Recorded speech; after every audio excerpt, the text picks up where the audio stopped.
What's up, everybody? Welcome back to the Dripping Creativity Podcast. I am your host, Chris Corvan, and on today's episode, we're diving into the colorful, high energetic world of cosplay with somebody who's not only a talented creator, but a dedicated community builder.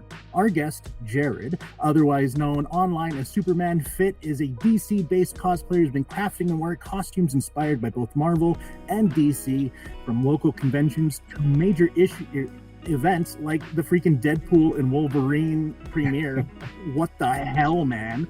He, like, legit the most badass costumes I have ever seen, and I am so honored to have you here. Jared, how are you doing today? Great. Thanks for having me, Chris. Super excited to finally talk to you. Hell yeah. Really appreciate it. Definitely. All right, so let's just kind of dive right into, like, where did this all start? Yeah, so I've been crafting for pretty much my whole life. I started with making little things of paper, and then throughout the years just kind of evolved into like woodworking and crafting things from movies that I enjoy, like Harry Potter, and then that eventually led to COVID during lockdown when we were all stuck at home, and I decided to buy a 3D printer. A small little Ender 3, nice and compact, prints small helmets and smaller props, and it kind of spiraled into what it is today from there. Now I have 3 printers, a bunch of suits, a bunch of props, and I feel like COVID kind of kicked off a lot of people's creativity. COVID did a lot for a lot of people, and it kind of blows my mind how much. Yeah, it's kind of crazy here. Give me 1 second. I'm going to pause because I'm not seeing my mic show up here.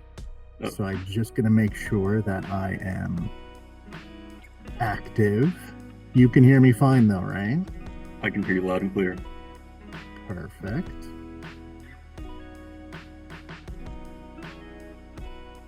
It's saying active, but it's not showing me.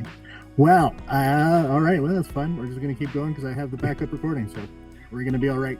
All right. So you have all that stuff. COVID kind of kicks off. What was kind of the specific character that you're like, I need to do this one first? Yeah. So it mostly, everything kickstarted with Iron Man. I feel like that's for a lot of the builders in the community, especially the 3D printing community. Iron Man is just like the ultimate, I want to make and wear and be this person in real life. So that's what kicked it off. Kind of changed for me midway through. I found a design, and kind of what I got more notoriety for was the Arkham Knight. When I initially saw that design, I thought it was a Batman variant, and I just saw some like clip art, and I was like, I don't know who this is. Typed in like Batman mech suit, Batman futuristic suit. Like I tried to find it, and then just by happenstance one day I saw the picture of the Arkham Knight video game, and I saw the back, and I was like, that's the character. I was like, so I researched Arkham Knight, and I was like, oh, his name is the Arkham Knight. So I started Googling any kind of files I could find. I couldn't find any, started designing them myself. That did not go well. I'm not a good 3D modeler for that level of complexity. And then DO3D ended up having the full suit files, and they sent them over to me. I purchased them, downloaded them, scaled them, printed them, and finished them. And that's how it all started. I started with the Arkham Knight suit.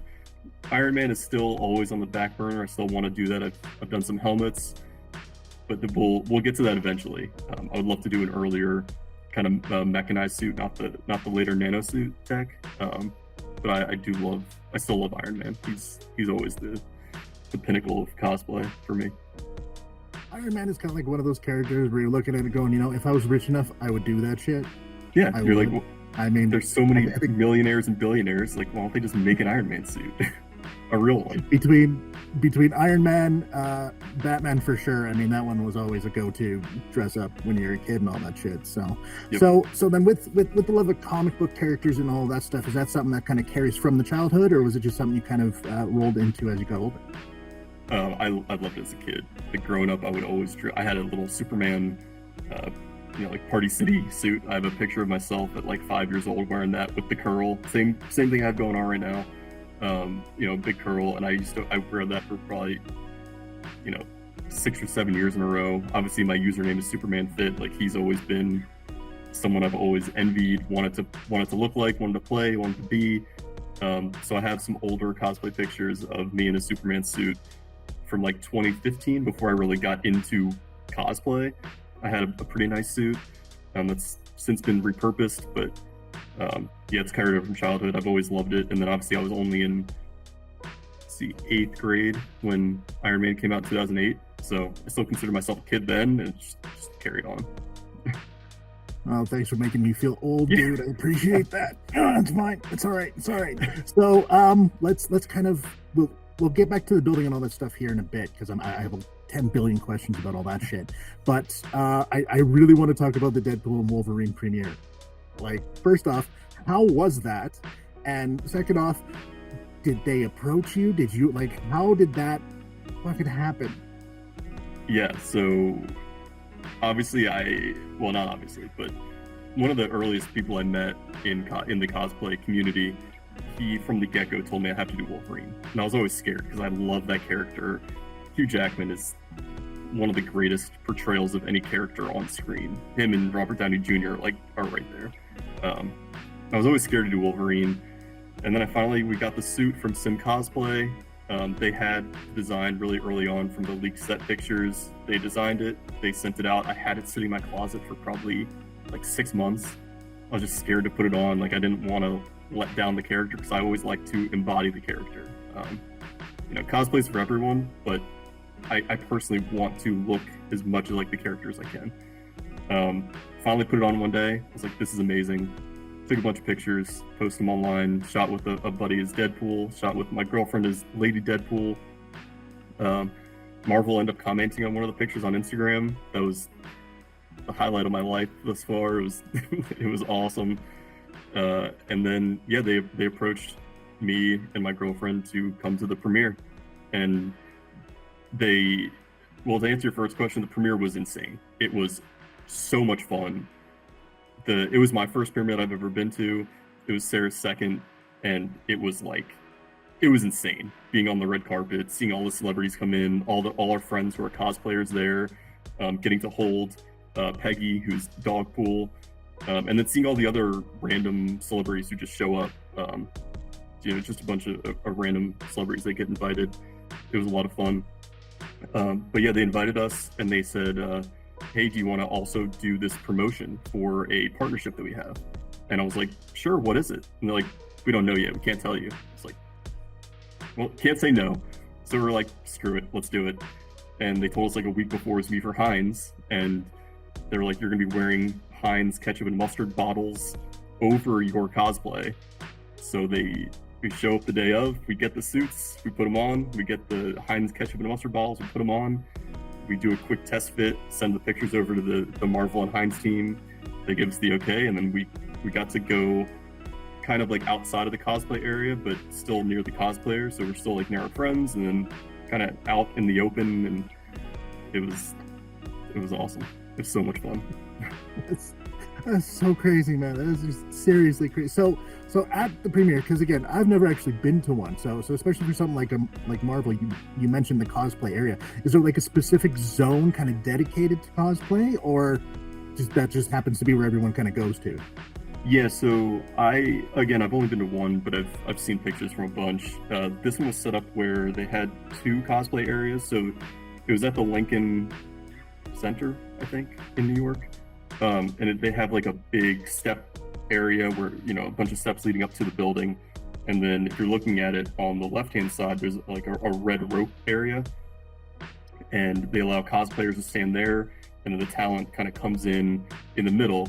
And there's actually cosplayers on both sides, Both sides. Talent comes in the middle, they take pictures, the big Deadpool and Wolverine signs in the back. And then once you go around that and go inside, there's another cosplayer area that's also red roped off, and the talent kind of walks in front of them, and then they go up the stairs behind that to their designated spot and like to the interviews and everything. So they have like very clearly marked cosplayer areas where they kind of have to stay for the talent arriving, and then everyone gets kind of funneled into the theater once it's time to watch the movie. That one it was interesting because they had the world tour, but everywhere else in the world only saw the first 35 or 40 minutes of the movie, and then the premiere was the first place we saw the whole thing. So it's kind of cool to be the first people in the world to see it. Where typically in the UK or China or wherever it is they do the tour, they get to see the whole movie first. So it was interesting. That's absolutely nuts, man. Well, congratulations on that for both you and Seattle's Girl. That's fantastic. Just I saw those pictures. I was like, holy shit. Now the costume itself was absolutely like detail oriented and insane. So you got it from, you said, Sim Cosplay. When you get it, is it exactly like they see it, or do you make changes to it, alterations and all that?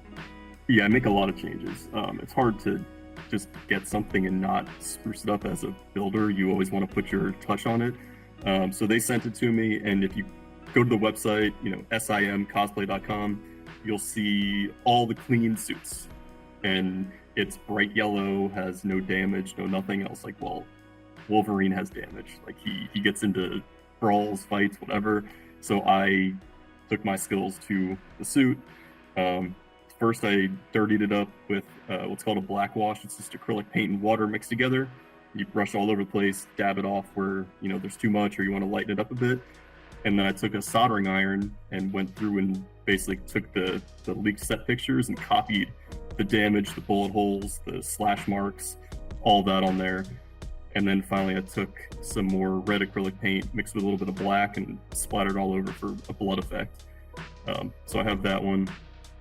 And then they just sent me a brand new one with updated details once the movie comes out. They usually do an update.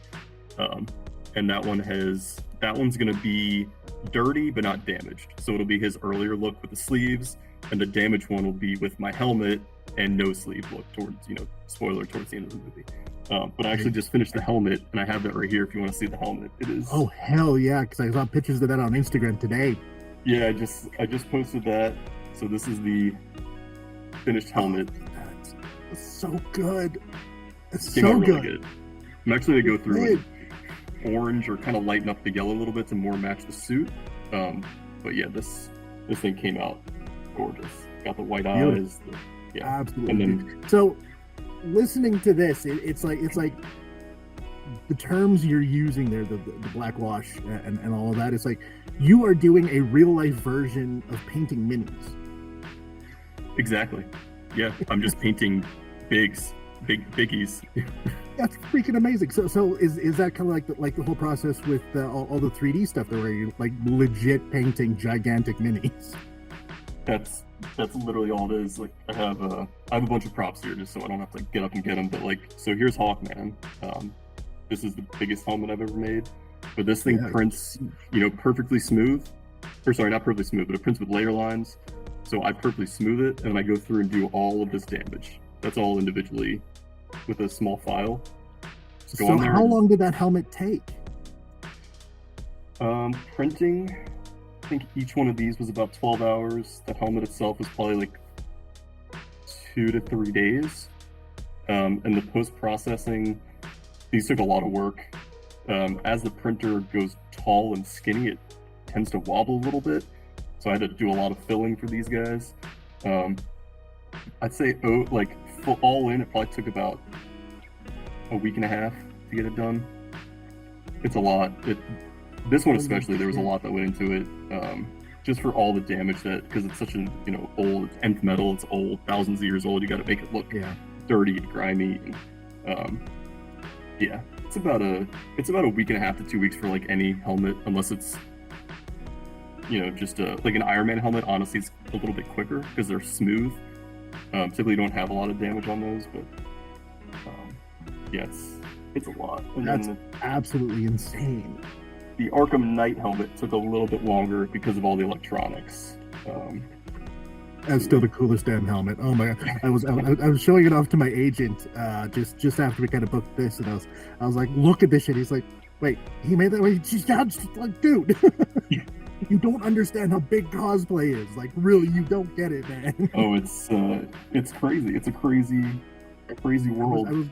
I was looking at the numbers the other day, and it's something like right now it's like a $66 billion industry. Is that what I saw? Wow. And it's massive. It's absolutely massive worldwide, which is for like another that's Iron so Man helmet there good. for Sarah. I think I can turn this one on. The rescue costume. Yeah, she wants her dream cosplay is the rescue suit. So I figured I'd help with a little bit of the process and kind of get this thing. Look at that. Going. It's so good. So good. So Dude, I love it. Oh, like, seriously, dude.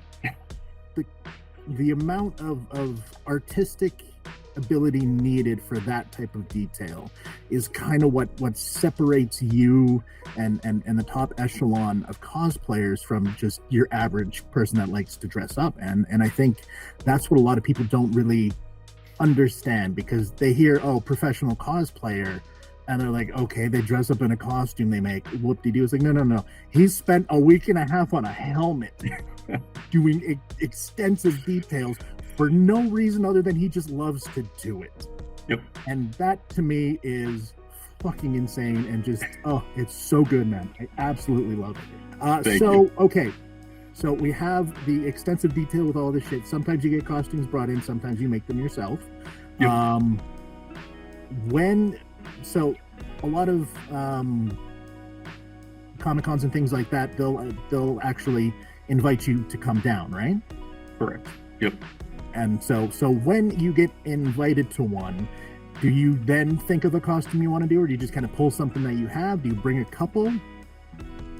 Yeah, so for the cons that we get invited to guest, or sometimes just judge the competition or whatever, if I'm going to be judging so typically how I do it is, if I'm going to be judging the competition that day, which is usually on a Saturday or Sunday, it's usually never on a Friday, I'll always wear something that I made. I feel weird personally judging people who made their costumes in something that I didn't make. So I'm not going to wear Wolverine, I'm not going to wear Green Arrow. Those are all things that I altered, but I didn't make the whole thing, and I can't.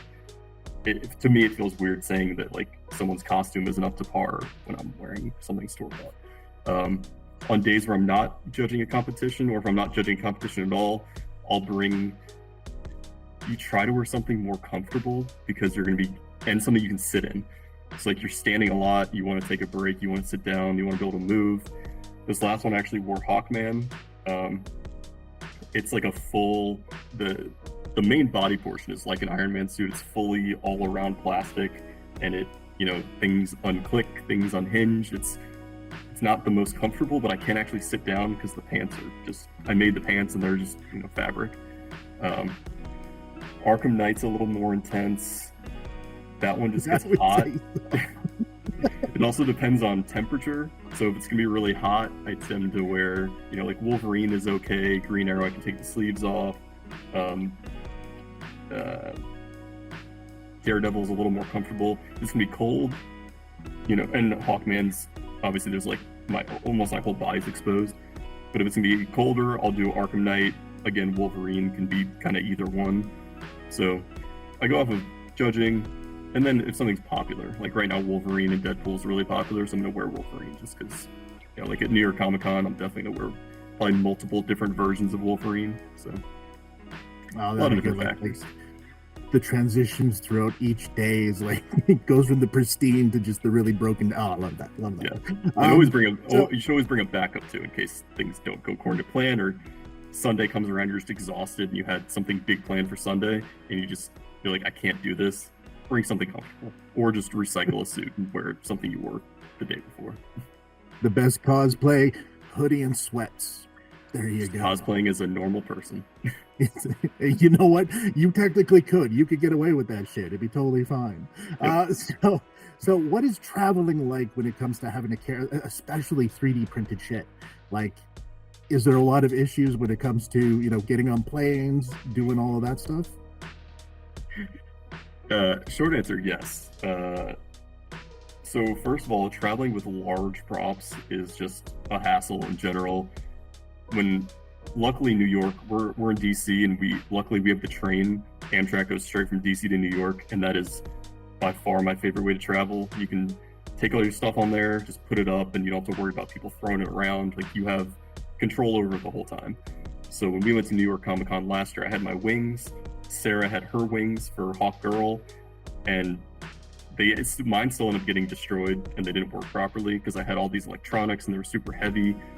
So I kind of learned my lesson there, but you got to pack very carefully.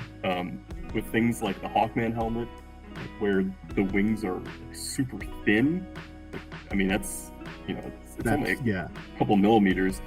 You got to be really careful. You got to pack properly, make sure they're wrapped in clothes or a towel or something. The helmet, honestly, most of the helmets are pretty durable. You just put them in, I usually put them in a t-shirt, and then you just put them in a carry-on. They typically do pretty well in there, as long as you're okay with a little bit of scuffs, and as long as you can be a little bit damaged. Wolverine will be fine. I'll be able to pack that, no problem. I've never shipped anything, though. I know a lot of the Iron Man builders ship things, or just the larger suits in general, they ship them, and I've never dealt with that. I know they usually pack them in big tubs and ship it to the hotel the day before, and they just hold them. So far, I think it's worked out well for people, but yeah, make sure you pack properly. You don't want anything to break. Well, that and shipping that can't be cheap at all. Again, I've never done it. I would assume it's expensive. Doesn't sound fun. With like the Arkham helmet and the Hawkman stuff, it's like, is it actually kind of one of those things where you would actually want to invest in one of those like heavy containers there where you can actually form fit the thing to slide it in? Like, that might even be worth it just for security when it comes to traveling on planes and shit, right? Yeah, for me, if it's something where I don't want it damaged, I would probably invest in that. But for example, like for the Hawkman, it's supposed to look damaged, so natural wear and tear actually adds to it. The Arkham Knight has a bunch of scratches all over it now from myself doing things to it intentionally, and then just from packing it and wearing it at cons unintentionally. So ideally, you want to pack something that can take damage, and then you don't have to worry about it as much. But if you need something to look like pristine and brand new, which I personally don't advocate for, I think things should look kind of dirty and grimy and used. But if you're dead set on doing something that looks perfectly new, then yeah, you probably want to invest in something more heavy duty and professional. Gotta have that realism look to it. Like, sure, they're costumes, but at the same time, you want to know it's real. Right, exactly. So out of everywhere do you guys only work together, or do you guys actually do cons separately, you and Sarah? We mostly do cons together. Yeah, she moved to the East Coast, so we typically hit Awesome Con, Galaxy Con in Virginia. We went up to New York Comic Con. We'll try to do Dragon Con next year, which is still on the East Coast. We might try to do something on the West Coast next year, but we typically do cons together unless she's traveling for work or I'm doing something else.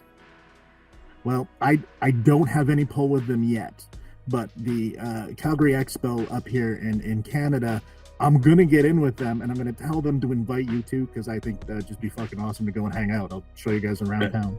That would be amazing. We would jump at the opportunity for that. That would be cool. So go ahead. We got our passports ready to go. Perfect. That's kind of my plan, is just to bring everyone over to Canada. Just start a whole thing right over here. It's beautiful. You'll love it. So when it comes to couples doing cosplay, is it always kind of determining what costumes work well together, or is it kind of like, I really want to do this one, okay, well, I guess we'll do yours this time and then mine next time? Yeah, we try to match. It's like if I do Wolverine, she'll do Lady Deadpool, or we'll try to keep it within the same universe, so we'll try to both do DC or Marvel. Or if we want to do something completely different, we usually decide who has pockets because we need somewhere to hold everything. So if I'm wearing Hawkman, she's going to wear something with pockets. If she's wearing Supergirl, I'm going to wear Arkham Knight with all the pockets. So it's a nice balancing act there between trying to be coupley and then trying to be, actually able to get around and functional. Oh, totally. Well, and that's another one of those things that a lot of people don't think of. Like I know of some cosplayers that actually have like friends and stuff that come with them. They hold all this stuff. But if it's just the two of you doing it, a lot of the times you've got to be able to figure out the functionality with what you have without having to constantly, carry a bag, because nobody really wants to carry a bag when they're in a costume. Right. And so that's fantastic. Like those are things that I never would have thought of until wanted to do. I really want to do a Reinhardt. I've always wanted to do a Reinhardt, just a big full-sized one. That would be awesome. Yeah. I've seen some of them, just like they're massive. Totally impractical, completely impractical, but it looks so good. Best kind of suit. Yeah. The handlers are the real MVPs of cons. Definitely thank your handler. Try to get one. If you have a big suit and you don't have friends or you don't have someone to go with you, try to recruit a handler. They're lifesavers. Oh, definitely. Yeah. Well, friends are important, especially in different cities and all that shit. So actually, speaking of friends and handlers and all of that, how important is the cosplay community to you, and what role does it play in your creative process? I mean, the cosplay community is huge, whether you're actively part of it or just someone who supports me or any of my friends or other cosplayers online. I mean, that's what keeps you going. Like I'm not social media isn't everything, but I'm not posting for me. I'm posting to share it with everyone else, to get inspiration, to give inspiration. I follow a lot of builders who don't cosplay, and that always gives me motivation for making helmets and different props that I see. Of course, there's amazing builders and cosplayers who do both online, like myself. Seeing their amazing builds, it just inspires you to do. Maybe you see something you've never even thought of, or a new fandom that you've never seen and you like something, or you see a small prop that you never thought of from a fandom that you like. It's everything. Like you gotta be supportive. And for those who aren't, it's kind of just ignore them and keep doing your own thing. Speaking of posting things, not for yourself, but for everyone else there, you do have a substantial following on social media. It's very nice. How do you manage the expectation of your fans and what they're kind of wanting based and then on just, what you want to post and things you want to create? Yeah, short answer is I don't worry about what they want to see at all. It's my page. I post what I want. I'll have a video that blows up and gets 100,000 likes. I posted a video the other day, they got less than 200 likes. I don't care. I post what I want. I kind of know what's popular will blow up, and most of your engagement isn't from your followers anyway, so you shouldn't really worry about what they want to see. If you look at like my biggest videos, the engagement is it's 98% non-followers.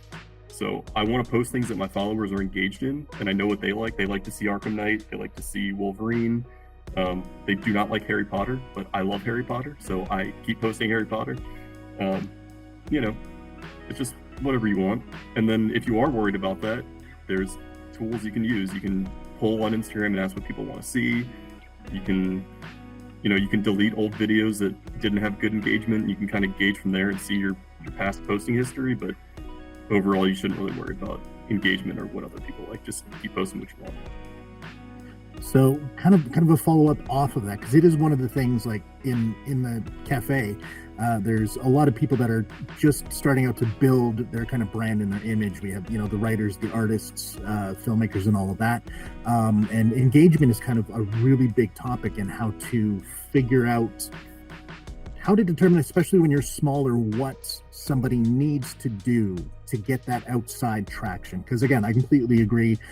Your followers, they're there already. You don't really, they're good. You need to bring in new people. So, just not even related to cosplay, just in general, what kind of advice do you think you would give to somebody trying to expand their social media? The first thing to do is find a niche that isn't oversaturated. Cosplay is interesting because you can have a niche with a character. Like with Arkham Knight, I was one of 2 or 3 Arkham Knight cosplayers, and I just happened to pick one that was popular, but not in cosplay.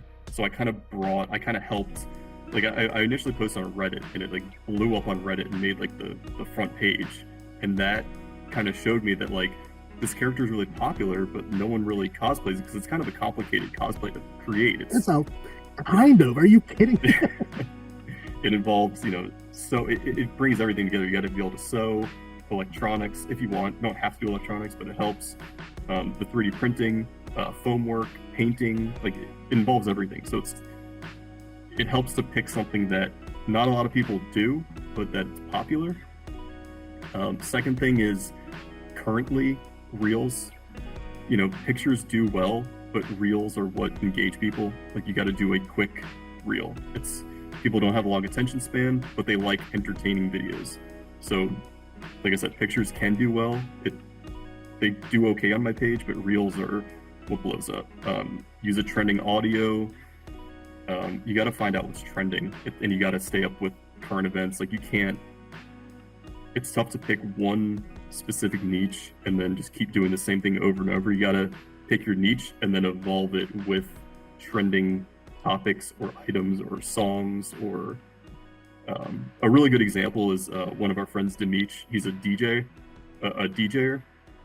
and he creates content as a DJ, and he works in relevant songs to his DJ, and he does like these kind of like collaboration songs where it starts as one and then transitions, and he works like a theme song for a movie or something into the other song. And that's like a great example of someone who, like, DJing isn't a new idea and it's not a new niche, but he took the nerdy aspect of anime songs and worked it into DJing. He'll wear the cosplay as he's DJing it. Like that's a genius idea. And he gets invited. He was at the Deadpool and Wolverine premiere as the DJ. That works. That's actually really cool. So basically what it boils down to is understand the environment you're stepping into and find a way to make it your own. I love that. I think that's a fantastic thing. Okay, before we transition to off the record, we are going to hit you now with some hard-hitting, rapid-fire questions. If you need to take a minute, grab a drink, whatever you need, just, because they never end up being rapid-fire, but we're going to see what we do. I'm ready. I'm ready when you are. You can only choose one, Marvel or DC. Marvel. Ooh. I actually had you pegged as DC. I really did. What is your go-to comfort food after a long day at a con? At a con, my go-to is fudge. There's always the fudge stand. I get fudge at every single con, and I'm very sad when they don't have it. Post-con, usually Chipotle or some kind of like rice bowl, like Asian rice bowl. Excellent. You know what? When you're up here in Canada, I'll take you to Banff. There's some of the best homemade, like in-store made fudge. You'll love it. It's an entire fudge shop. It's amazing. Yes, please. Yes. If you could cosplay as any character from a non-comic book source, not including Harry Potter, who are you going for?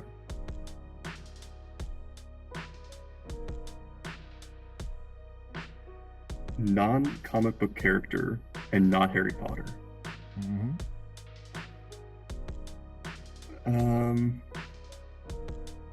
You get put on the spot. You can't think of anything else. You're like, shit, I don't know. I know. I don't even know. Like, maybe like a Transformer. Oh, you could totally pull that shit off. Like a cool like Bumblebee or Optimus Prime cosplay would be pretty sweet, or like a Gundam, something kind of crazy and wacky looking. Yeah. So total flip rapid fire that just popped in me.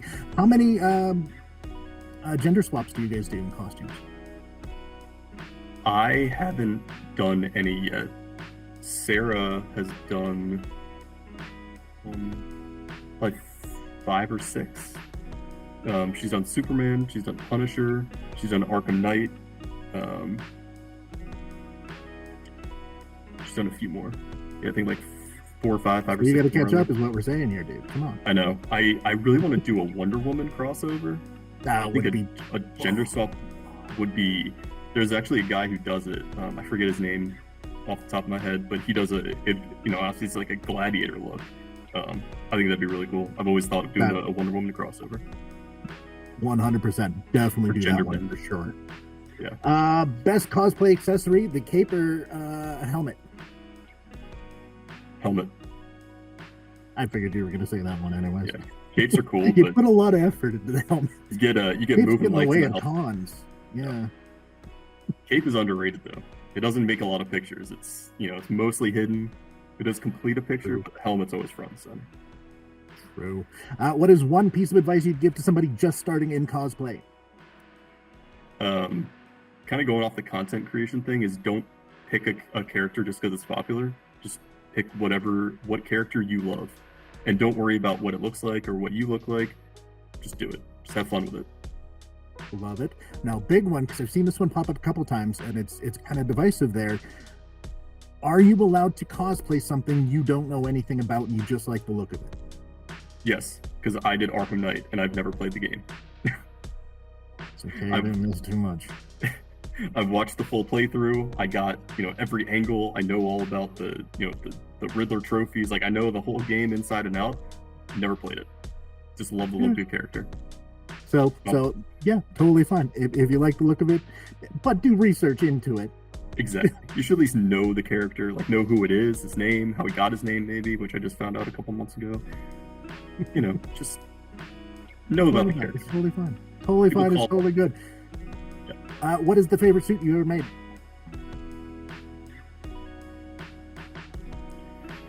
It's between Hawkman and Arkham Knight. I think Arkham Knight. Arkham Knight's just cool. It's so much fun to wear. It's kind of a showstopper. It looks, and it's decently comfortable.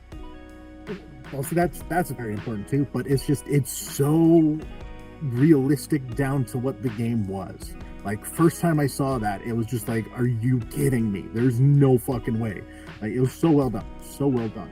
All right, if you can collaborate with any other cosplayer, not including Sarah, who do you want to work with that you haven't already? Oh, any other cosplayer? I've shot with Frankly Built, who got me into this. Obviously, Foggy Knight 14 is one of my he's the first friend I ever made second friend I ever made in the space. We've shot a lot. Mass Mateo, we've hung out a bunch and we've done panels together and we've never shot together. And we even went to visit him and then he had just moved and his suits didn't get there in time, so we didn't get to shoot. So I would say for men, probably Mass Mateo. For women, probably Gracie the Cosplay Lass, just because her cosplays are some of the best I've ever seen. Hell yes. And then the penultimate one here. How do you manage the physical demands of wearing a costume for an extended period of time in a con without dying? If you're wearing a suit like Arkham Knight or something that's very restrictive, hydrate. Make sure you're hydrated. I always pound like a full Gatorade halfway through and then one like after. You want to stay in like decently good physical shape, go to the gym, take care of your body. And I typically don't eat anything before just because it just makes everything like you feel bloated. It's just kind of harder to move around, but always hydrate. That's like the biggest thing, is just to make sure you're not overheating. And if you are overheating, take off your helmet, take a break. You're not too man to take a break. Just know your limits. Absolutely love it. And then the final, most important, detailed, hardest question I could ever ask anyone: where can people find you and your work? So SupermanFitt with 2 T's on Instagram, TikTok, mostly just Instagram. That's all I really post to. TikTok's like kind of Twitter's non-existent. Reddit. Threads. I'm following you on Threads already, man. Start using it more. And Threads, and I guess Threads automatically posts some of my Instagram posts, so you can do Threads and Instagram. Everything you see here is from Threads, so that's why I pump it so hard. I love Threads. It's great. All right, and then Seattle's Beauty, my girlfriend, you can find her on everything, and we collab on a bunch of stuff. So you'll be able to see me on there, and she'll be on my page also. So kind of go back and forth. Yeah, there's a lot of cross-posting happening there. I love it. It's great. All right, so Jared, it's time to wrap up the main episode. But before we jump off to the record, I just want to say thank you so much for everything here. It has been absolutely fantastic for everyone within the Creative Coffee Cafe community. And I love that shirt. That's a great shirt. Don't worry, I can print a new one. I love it. And everyone else, make sure to stick around for Off the Record. If you are not signed up for the cafe or the Patreon, make sure to do that shit. It's really cheap, and there's a whole bunch of really fun stuff. If you're in the cafe, it's free. So you don't have to worry about that at all. All right, until next time, remember, stay creative, stay inspired, and we'll see you soon.